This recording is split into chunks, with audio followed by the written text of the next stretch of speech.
Ambar cancer care trust आणि भाजपच्या माजी नगरसेविका स्नेहा आमरे यांच्या वतीनं शनिवारी सोल्जर रनचं आयोजन करण्यात आल्याची माहिती ट्रस्टचे अध्यक्ष सागर रमेश आमरे यांनी एका पत्रकार परिषदेत दिली आहे। चला धावूया देशासाठी, सैनिकांच्या सन्मानासाठी असं घोषवाक्य घेऊन सोल्जर रन या स्पर्धेचं आयोजन करण्यात आलं असून या स्पर्धेसाठी मुख्यमंत्री देवेंद्र फडणवीस, उपमुख्यमंत्री एकनाथ शिंदे आणि अजित पवार यांच्यासह भाजपचे प्रदेशाध्यक्ष चंद्रशेखर बावनकुळे, वनमंत्री गणेश नाईक, परिवहन मंत्री प्रताप सरनाईक, आमदार संजय केळकर, प्रवीण चव्हाण, पोलीस आयुक्त आशुतोष डुमरे, ठाणे महापालिका आयुक्त सौरभ राव आदी अनेक मान्यवर उपस्थित राहणार आहेत। सायकल आणि धावणं अशा पद्धतीने या सोल्जर रनचं आयोजन करण्यात आले। वयोगटानुसार 2, 3 आणि 5 किलोमीटर धावण्याची शर्यत आणि 5 किलोमीटर सायकल शर्यत या दरम्यान होणार आहे।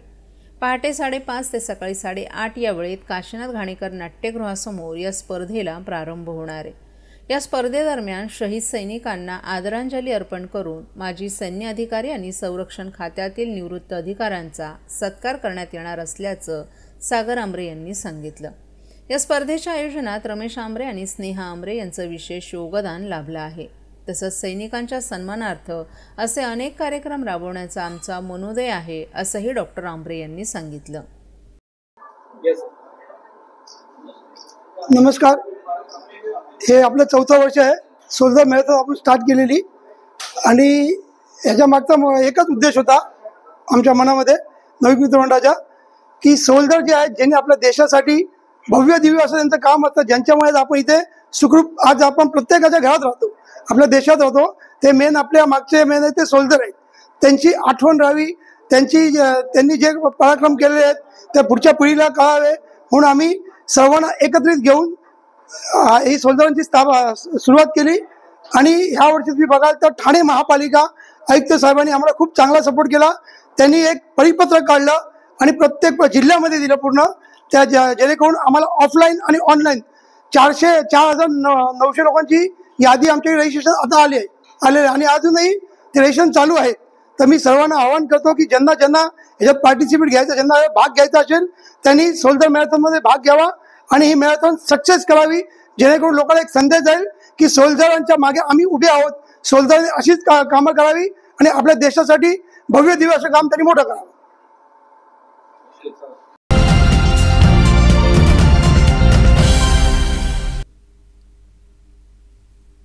ठाण्यात प्रथमच होणाऱ्या गृहनिर्माण संस्थांच्या महाअधिवेशनाला 28 डिसेंबर रोजी राज्याचे मुख्यमंत्री देवेंद्र फडणवीस उपस्थित राहणार आहेत।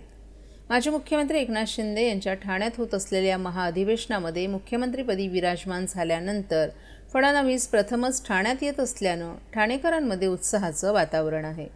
राज्याचा सहकार विभाग आणि ठाणे जिल्हा हाऊसिंग फेडरेशनचा संयुक्त उपक्रम असलेलं हे अधिवेशन 27 ते 29 डिसेंबर या कालावधीत ठाण्यातील उपवन परिसरातील मैदानात होणार आहे।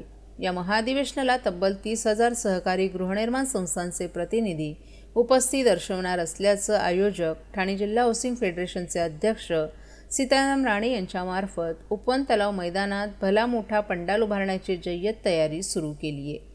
या महाअधिवेशनात उपमुख्यमंत्री तथा गृहनिर्माण मंत्री एकनाथ शिंदे, उपमुख्यमंत्री अजित पवार, सहकार मंत्री बाबासाहेब पाटील, गणेश नाईक, प्रताप सरनाईक, खासदार नरेश मस्के, आमदार रवींद्र चव्हाण, आमदार संजय केळकर, निरंजन डावखरे आदींसह राज्याचे सहकार आयुक्त अशा अनेक मान्यवरांची उपस्थिती लाभणार आहे। या महाअधिवेशनात गृहनिर्माण संस्थांचे रखडलेले पुनर्विकास प्रकल्प, स्वयंपूर्ण विकासाच्या समस्या आणि अर्थसहाय्य यांच्यासह सोसायट्यांच्या वेगवेगळ्या समस्या आणि अडचणींवर मार्गदर्शन करून त्या संदर्भात ठराव करून शासनाकडे पाठपुरावा केला जाणार असल्याचं सीताराम राणे यांनी यावेळी सांगितलं। ठाणे जिल्ह्यामध्ये असं गृहनिर्माण संस्थांसाठीचं पहिलंच अधिवेशन होत आहे। ठाणे जिल्हा सहकार विभाग आणि ठाणे जिल्हा हाऊसिंग फेडरेशनच्या वतीने हे महाअधिवेशन आपण आयोजित केलेलं आहे। 27, 28 आणि 29 डिसेंबरला हे 3 दिवस प्रदर्शन आहे आणि 28 तारीखला म्हणजे शनिवार दिनांक 28 डिसेंबर या दिवशी माननीय मुख्यमंत्री महोदय आणि सहकार मंत्री सर्व मंत्री या दिवशी या महाअधिवेशनाला उपस्थित राहणार आहेत। या निमित्ताने गृहनिर्माण संस्थांचे वेगवेगळे विषय ठरावाच्या माध्यमातून, चर्चेच्या माध्यमातून मांडण्याचा आमचा विषय आहे आणि तो शासनाकडून सोडून घेण्याचा मानस आहे।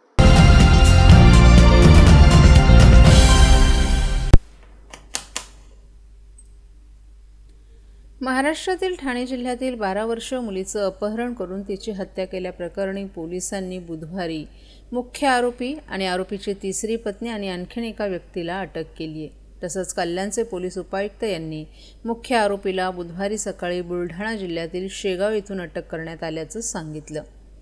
मिळालेल्या माहितीनुसार ठाणे जिल्ह्यातील 12 वर्षीय मुलीचं सोमवारी दुपारी कल्याण येथून अपहरण करण्यात आलं होतं. मंगळवारी सकाळी तिचा मृतदेह जिल्ह्यातील भिवंडीजवळ आढळून आल्याचं अधिकाऱ्यांनी सांगितलं.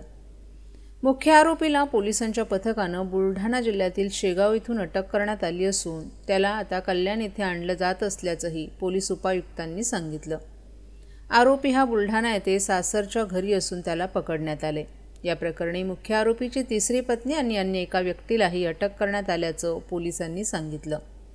बँकेत काम करणारी त्याच्या पत्नीला बुधवारी अटक करून स्थानिक न्याय दंडाधिकाऱ्यांसमोर हजर केला असता त्यांनी तिला 2 दिवसांची पोलीस कोठडी सुनावली आहे. तसंच पोलीस उपायुक्तांनी सोमवारी दुपारच्या 4च्या सुमारास ही मुलगी कल्याण शहरातील घराबाहेर खेळत असताना अज्ञात व्यक्तीनं तिचं अपहरण केल्याचं सांगितलं. हत्येमागचा हेतू अद्याप स्पष्ट झाला नाही असंही त्यांनी सांगितलं. पोलिसांनी आतापर्यंत जवळपास 10 जणांची चौकशी केली असून त्यात आरोपीचे नातेवाईक आणि मित्र यांचाही समावेश असल्याचं पोलीस उपायुक्तांनी सांगितलं.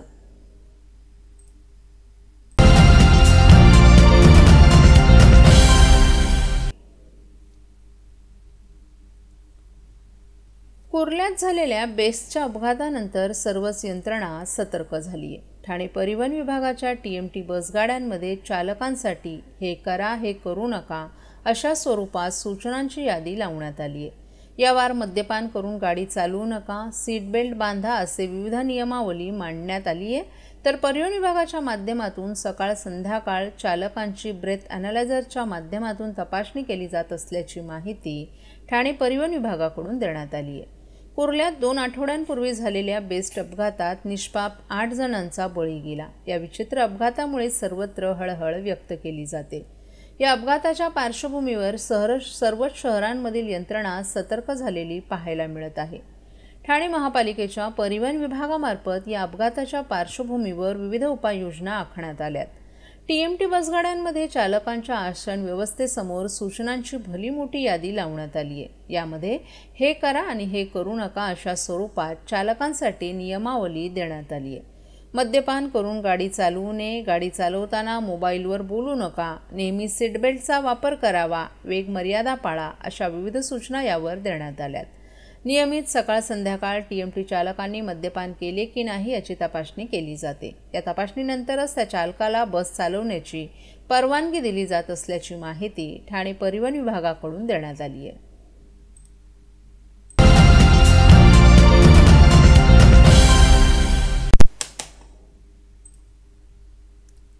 राज्याचे परिवहन मंत्री प्रताप सरनाईक यांनी पनवेल ते खोपोली या मार्गावर ST बसमधून प्रवास करून प्रवाशांच्या समस्या प्रत्यक्ष अनुभवल्या. या प्रवासादरम्यान त्यांनी प्रवाशांशी संवाद साधत त्यांना येणाऱ्या अडचणी समजावून घेतल्या आणि त्या सोडवण्यासाठी तात्काळ उपाययोजना करण्याचं आश्वासन दिले. मंत्री सरनाईक यांनी पनवेल ST आगाराची पाहणी करत तेथील सोयीसुविधांवर असमाधान व्यक्त केले. राज्यातील ST आगारांमध्ये आवश्यक सुविधा उपलब्ध करून देण्यासाठी धोरणात्मक निर्णय घेऊ. ST सेवा केवळ प्रवासाचं साधन नसून ती ग्रामीण आणि शहरी भागाला जोडणारी महत्त्वाची कडी असल्याचंही त्यांनी नमूद केलं. त्यांनी RTO विभागानं जप्त केलेल्या गाड्यांवरही कठोर भूमिका घेतली. या गाड्या महिनाभरात रस्त्यावर न आणल्यास संबंधित अधिकाऱ्यांवर कारवाई करण्यात येईल असा इशाराही त्यांनी दिलाय. राज्यातील ST सेवेचं रुपडं पालटण्यासाठी व्यापक सुधारणा करण्याचा निर्धार मंत्री सरनाईक यांनी व्यक्त केलाय. या उपक्रमामुळे प्रवाशांना जलद, सुरक्षित आणि दर्जेदार सेवा मिळण्याची अपेक्षा असल्याचं त्यांनी सांगितलं. आमच्या पक्षाचे प्रमुख आणि उपमुख्यमंत्री एकनाथ शिंदे साहेबांनी ज्यावेळी ठाण्याच्या खोपट आगाराची पाहणी केली त्याच वेळेस त्यांनी माझं कौतुक करून मला सांगितलं की आपल्याला फक्त ठाण्याचं बघायचं नाही, आपल्याला पूर्ण राज्याकडे लक्ष द्यायचं आहे आणि तुम्ही दर आठवड्याला 15 दिवसातनं एकेका आगाराला भेट द्या. मी आज आता दुसऱ्या बसनीच STने प्रवास करून खोपोली आगाराला पण भेट देणार आहे. तर आज ते 2 ते 3 आगार घेणार आहे मी आणि प्रत्येक ठिकाणी राज्यातल्या विविध जिल्ह्यामध्ये जाऊन त्यांचे काय प्रश्न आहेत, त्यांच्या काय समस्या आहे ते सोडवण्याला प्राधान्य देणार आहे. एकनाथ शिंदे साहेबांनी सांगितलं की ज्या काही सुविधा आपल्याला हव्या आहेत त्या सुविधा आपण एकत्रितपणे सगळ्या आगारांचा विचार करून काय भविष्यातील योजना ह्या आखता येईल आणि प्रवाशांना कशा सुविधा देता येईल. प्रामुख्याने एस टी कर्मचाऱ्यांचे जे प्रश्न आहेत ते फार छोटे छोटे प्रश्न आहेत. जर योग्य प्रकारे त्याचा विचार केला तर ते प्रश्न सुटू शकतील असं आहे. तर आमच्या एस टीच्या कर्मचाऱ्यांना विश्वासात घेऊन त्यांच्याकडनं जे हवं आहे ते काम करून प्रवाशांना कशा जास्तीत जास्त सुविधा देता येईल तेव्हा आम्ही त्याला प्राधान्य देणार आहोत. ही जबाबदारी माझ्यावर देवेंद्र फडणवीस आणि एकनाथ शिंदे साहेबांनी टाकलेली आहे. मला वेळ पण आहे आणि अतिशय चांगलं खातं आहे. काम करण्यासारखी संधी या खात्यामध्ये आहे आणि त्यामुळे ह्या खात्याला काहीतरी वेगळं करण्याचा प्रयत्न किंवा या खात्याचं रूप पालटवण्याचा प्रयत्न निश्चितपणे प्रताप सरनाईकच्या माध्यमातून केला जाईल.